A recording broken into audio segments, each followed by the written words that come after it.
Салом алейкум хонандагон, дохтарабон ва ҳамватанони азиз.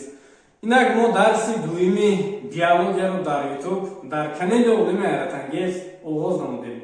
Аз ҳамаи шумоёни азиз эҳтиромону хоҳиш карда мешавад ки ба ин канал обуна шавед, подписатсия карда лайк монед, то ин ки паҳн гардад.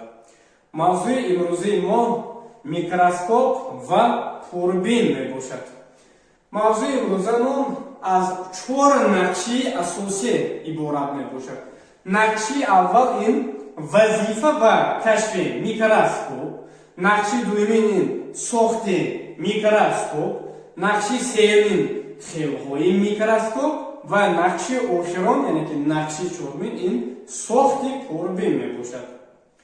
Микроскоп бисёр мавзӯи баҳс шаванда дар байни омӯзгорон, дар байни хонандагон мебошад. Ба он хотире ки дар адабиётҳои гуногун кашфи микроскоп ба олимони гуногун, ба солҳои гуногун нишон дода шудааст. Дар назди ман адабиётҳои бисёр ҳаст. Мана чӣ хеле ки мебинед, адабиётҳои русӣ, адабиётҳои тоҷикии худамон. Айни ҳол ман адабиётҳои русӣ ба шумо шинос карда истодам. Ҳамин адабиётҳо маълумотҳои гуногун доранд оиди микроскоп. Ман ҳамин онҳоро ҷамъбаст намуда, яъне ҳамин онҳоро хонда истода ба шумо фикри охиринро мегӯям. Ҳамин адабиётҳое ки ман ба шумо нишон додам ва адабиётҳои рус буданд, ҳоли бисёр ҳастанд. Зарурат не ҳаминро нишон додам. Ман акнун адабиётҳои худомон инчунин вуҷуд доранд ки дар онҳо низ дар бораи кашфи микроскоп ва маълумотҳои гуногун ҳастанд. Манак дар ботаники 5 ки соли охирон баромаданаш 2019 мебошад, кашфи микроскоп ба Роберт Гук тааллуқ дорад ки соли 1665. Баъдан чӣ хеле ки ин китоб мебинед, зоология 7 мебошад, ин соли 2019 баромади. Дар ин китоб кашфи микроскоп ба Антон Левенгук соли 1675 нишон дода шудааст. Дар ин китоби биология муни даки соли 2018 баромадагӣ кашфи микроскоп ба Галилео Галилео соли 1609 нишон дода шудагӣ. Аз рӯи адабиётҳое ки ман ба шумоён нишон додам, яъне шинос намудам, маълум гашт ки дар ҳамин адабиётҳои тоҷикии русӣ маълумотҳои гуногун, ҳатто солҳои охирин бошанд ҳам.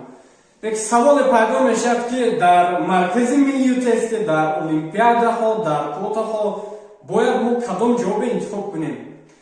хонандагони азиз, мо бештар ба ҳамон фактор рақамҳо нигоҳ мекунем ки онҳо охирин бошанд. Яъне ки солҳое ки ман ба шумо шинос кардам, аз ҳама соли кашфи барвақтарин ин соли 1590 буд.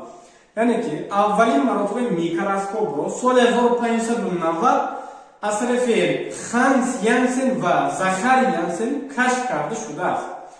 Анакун микроскоп гарчанде ки соли 1590 ба вуҷуд оварда шудагӣ бошад ҳам, пурра истифодаи он ҳамон солҳо ба вуҷуд номадааст. Барои он ки баъд оне ки соли 1609 микроскопи Янсенҳо як Галилео мукаммалтар мекунад, дар ҳамон сол ҳам истифода дуруст намешавад ва соли 1624 истифодаи пурраи анамин микроскопҳо оғоз мегардад. Анамун микроскопи Галилео гарчанде соли 1609 кашф шудагӣ бошадам, пурра истифодаи он аз соли 1624 оғоз мегардад. Баъдан соли 1665 Роберт Гук дар анамун микроскоп ки нисбатан мукаммал мекунад, пуки расенро муайян карда мавҳуми сел, яъне ки ҳуҷайраро ҷорӣ мекунад. Баъдан соли 1675 Антон Левенгук дар анамун микроскоби мукаммалкардаи худ соддатарин ҳоя маълум мекунад. Инчунин баъдтар дар бораи замрухи хемиртуруш маълумот медиҳад. Айни ҳол бошад, солҳои ахир, соли 1931 аз тарафи Эрнст Август Фридрих Роска ва шогирди Макс Кунол микроскоби аввалини электронӣ ихтироъ карда шудааст. Ҳамин чӣ хеле ки довталабон фаҳмидед, дар солҳои гуногун олимони гуногун ҳамин микроскопҳое кашф карда. Шумо фақат ба солҳои онҳо нигоҳ мекунед, ва дар ҷавоби шумо кадом суолҳо бештар мувофиқояд, ана ҳамн ҷавобро мегиред. чихеле ки дидед исботаш дар адабиётое ки ман ба шумо овардам, ҳар яке онҳоро ба шумо шинос кардам. Дидед дар ҳамаи адабиётҳо гуногун, лекин мо фақат ба ҳамон адабиётое ки солҳои охирин, яъне ки навтарин мебошанд, ба ҳамон адабиётҳо нигоҳ мекунем. Инак мо мавзӯи давомиша мебинем. Микроскоп худаш чӣ маъне дорад? Микроскоп аз калимаи юнонӣ гирифта шуда микроз хурд, скопиум мебинад. Яъне асбобе мебошад ки тавассути ин ашёи хурд, яъне ки ҳуҷайри тамоми организмҳои зинда, растанӣ, ҳайвон, замбурӯғ, бактерия, вирус, тамоми ҳамин организмҳои ҳуҷайрашон ки хеле хурданд, тавассути ҳамин асбобҳои калоннишондиҳанда тавассути микроскоп ва курбин дида мешавад. вазифаи асосии микроскоп ба ҳама маълум гашт. он ашёе ки хурд аст дар назди мо чӣ мекунад? Калон карда нишон медиҳад. баъд ин сохти микроскоп.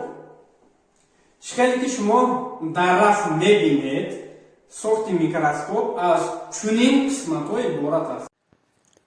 хонандагони азиз, микроскоп аз ду қисм иборат аст.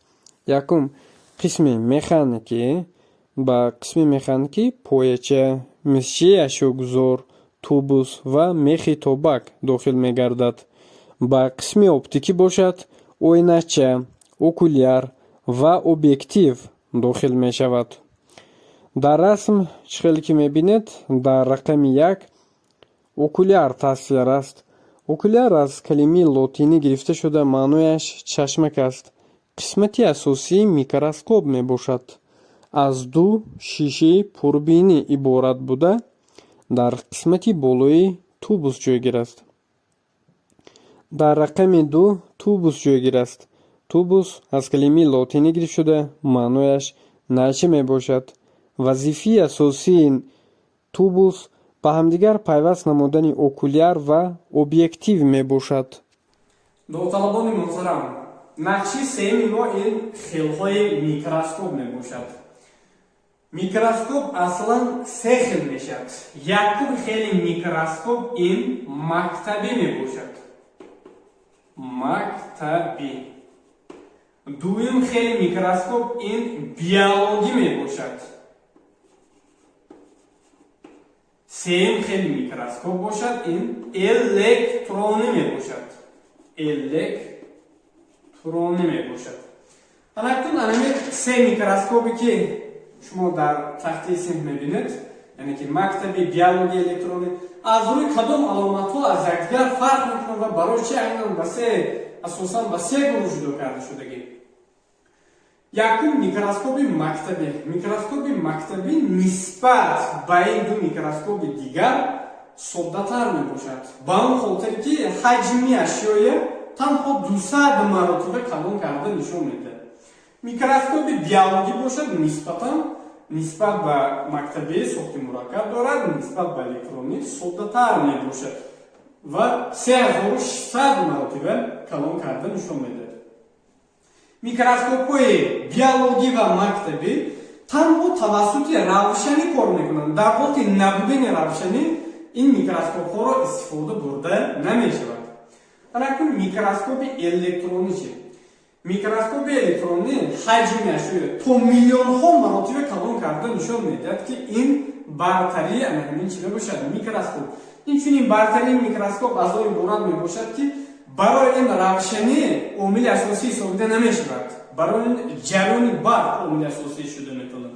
ба он хотир ки микроскопи электронӣ танҳо тавассути ҷараёни барқ баъд вазифаи худро иҷро мекунад. яъне ки аз ҳама микроскопи мукаммал ин микроскопи электронӣ мебошад. дигар сохти пурбин. нақши охирини мо ин сохти пурбин мебошад. пурбин аз микроскоп чӣ хел фарқ мекунад? пурбин чӣ хел ки мана дар расм дида истода, пурбин хеле қисматҳои содда дорад. нисбат ба микроскоп хеле оддитар мебошад ва ашёя танҳо то 25 маротиба калон карда нишон медиҳад. ин пурбин ниҳоӣ чӣ мебошад? пурбини дастӣ мебошад. яъне ки пурбина микроскоп аз сохти оддӣ доштанаш андозаро то 25 маротиба калон карда нишон доднаш фарқ мекунад. Ин фарқи асосии микроскоп аз пурбин мебошад. ҳамватанони азиз, дарси имрӯзаи мо ба охир расид. аз ҳамаи шумо эҳтиромон хоҳиш мекунам ки ба канали олим ҳайратангез подписатсия кунед, лайк монед, то ин ки паҳн гардад. худро эҳтиёт кунед, дар паноҳи Яздони пок бошед.